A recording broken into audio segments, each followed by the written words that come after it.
Welcome to Electrified, it's your host Dylan Loomis. So first up today, shout out to Ed Howard, who created the render for Tesla's new diner that you saw in the thumbnail.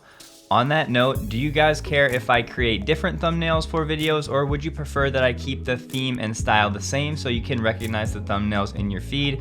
Genuine question, please let me know below. I had to share these renderings, I think they look awesome, and what's even cooler is Ed put 20 Elon and Tesla Easter eggs hidden in the image, so I will link the original tweet below, and he does share a slide with all of the clues so you can spot them. Ed, job well done. A quick note from yesterday on the amount of lithium in a Tesla battery pack. First and foremost, nobody knows for sure. We're all just making educated guesses, but there is plenty of debate around this topic. So what do we have to go off of? Simon Morse from Benchmark Mineral Intelligence, probably the one organization leading the raw materials battery space. Simon said Tesla and Elon missed quite badly on lithium-ion battery input, saying here's a few clarifications. Lithium in the Tesla, a 75 kilowatt hour battery pack would be 60 kilograms of lithium. Now you might be thinking, wouldn't Elon and Drew know better than Simon? I understand that argument, but just stick with me. From Tesla's impact report, it says lithium only accounts for roughly 1.5% of the full battery pack weight. Doing the math, if you take an average battery pack weight of 1,200 pounds and multiply it from Tesla's own figure of 1.5% lithium, that would be about 18 kilograms of lithium in an average Tesla battery pack. And then from the Q1 call, Elon said the actual content of lithium in a lithium-ion cell is maybe around 2 or 3% of the cell. And then Drew follows up with, 5 kilograms a car. So we have this, we have 18, doing the math, we have 65 from Benchmark. So the point here is we really don't know, and remember, it's going to depend based on the battery pack. Is it LFP? Is it NCA? Is it NCM? There's plenty of variables, so we're just doing our best guess. But with that said, I like to be conservative, which is why I used the 65 kilograms of lithium needed, which resulted in around 288,000 packs for that new lithium deal.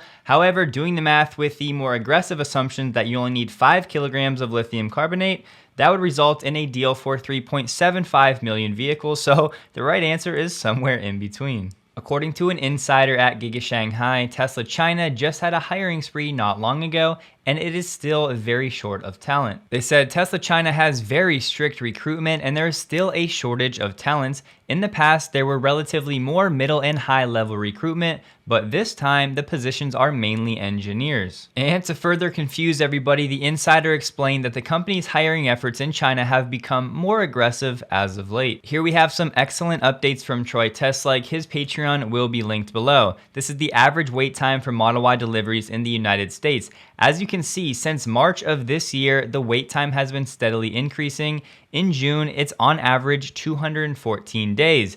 Remember, Model Y production is also ramping during this time, so as Model Y production grows, the wait time is still growing, the demand is still very strong. Now you're looking at Tesla's cumulative global order backlog in terms of units based on wait times and production rates. So as of June 7th, we're sitting at 497,000 units of a backlog for Tesla, the highest it's ever been. And go ahead and pause or take a screenshot if you'd like, but this is how he came to those numbers. And lastly, an interesting trend at Fremont.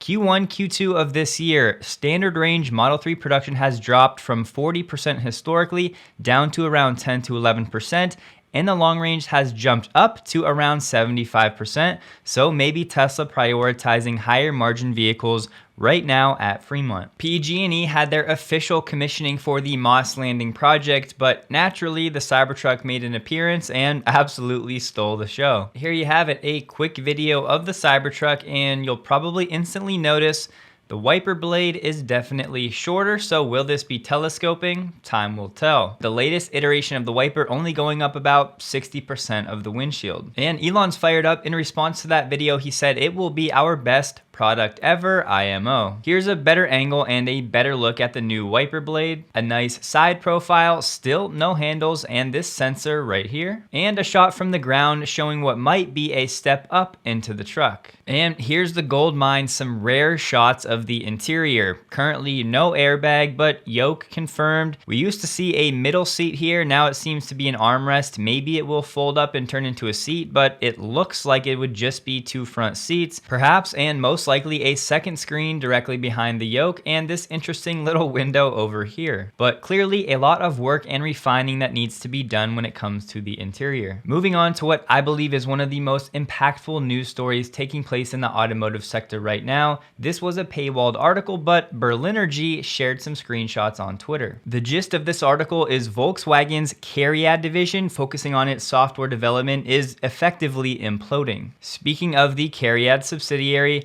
after startup investments of more than 6 billion euros, the future project is mainly producing trouble. The various programs are severely delayed and incompatible with each other, and promised leaps in quality have failed to materialize. Porsche's CEO Oliver Blume is upset because they're expecting to IPO, and this new controversial software is not fitting into that success story. And according to reports, Diess is supposed to have 3 weeks to present possible solutions. It goes on, time is running out for VW. Group sales will soon have to explain to customers flagship models like the Macan and the Artemis C sedan could be delayed by up to 2 years because of the CARIAD mess. At the same time, US competitor Tesla is pulling away with more and more innovations. Managers from Wolfsburg reported an internal struggle that is paralyzing the entire group because the development of new software platforms is not synchronized. In case you missed it, Volkswagen recently took its board of directors from 8 to 12. They thought it would give them more clout essentially when attacking these new technological challenges.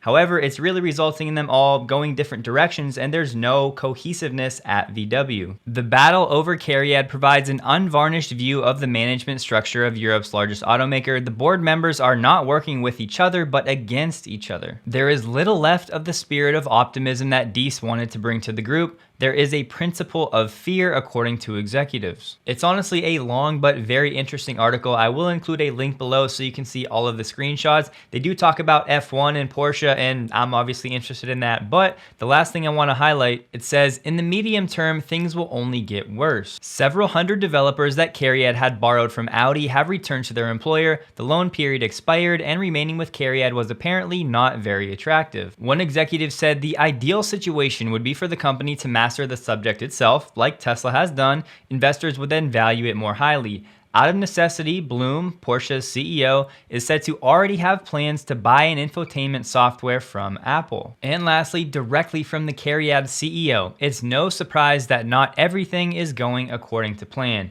You have VW that wants its own software, you have Porsche that's fed up and looking to buy from Apple.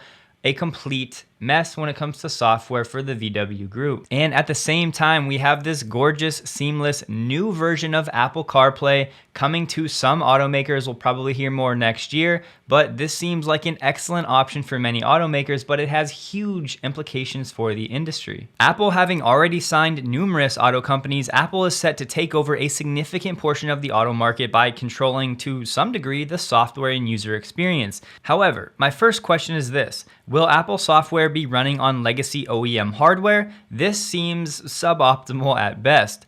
My next question: over the next 2 decades, as software in cars becomes more capable and apps, purchases, and games become ubiquitous, the legacy auto companies will be compensating Apple to some degree. So will it be 30% like the App Store? And next, what about Android users? Will these auto companies have to pay for Google's Android Automotive and this next-gen Apple CarPlay to cater to both demographics? And look, I could continue here, but on a positive note, this teaser video does look incredible. I personally love Apple software, and to have this next-gen integration with my phone would be awesome. The billion-dollar question is this: will the benefit of having Apple's presumably top-tier software in the car be enough to offset the potential downsides, many complications, and costs that this type of integration will bring for legacy automotive? So to me, it's pretty obvious every year the importance of the software in the car, the apps, and the experience is going to be more important every year as we inch closer to an autonomous future.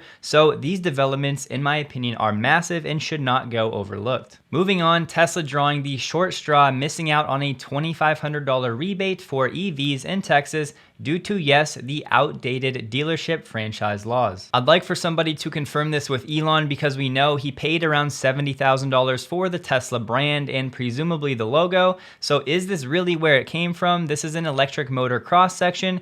taking out one part, changing it up a little bit, resulting in the Tesla T. It's a very exciting time in FSD beta world, as users with a safety score as low as 91 are now getting access to the beta, and many more with scores of 93 through 95. To all of the new testers, please remain hyper vigilant, as the system is still liable to do the worst thing at the worst time. Just be aware of that. I'm personally most curious to see how Tesla handles recognizing some of this FSD revenue in Q2. And lastly, to all of us eagerly awaiting the Starlink IPO, we are going to be waiting a little bit longer, probably 2025 at the earliest, as Elon just said it will be most likely 3 to 4 years from now. He said Starlink needs to be in a smooth sailing situation with good predictability. And Elon warned some employees, saying they should not think of things going public as like a sure path to riches. Public markets are fickle and really pistol whip you if you don't meet expectations. Being public is definitely an invitation to pain, and the stock price is just distracting. So some of Elon's frustrations dealing with Tesla being public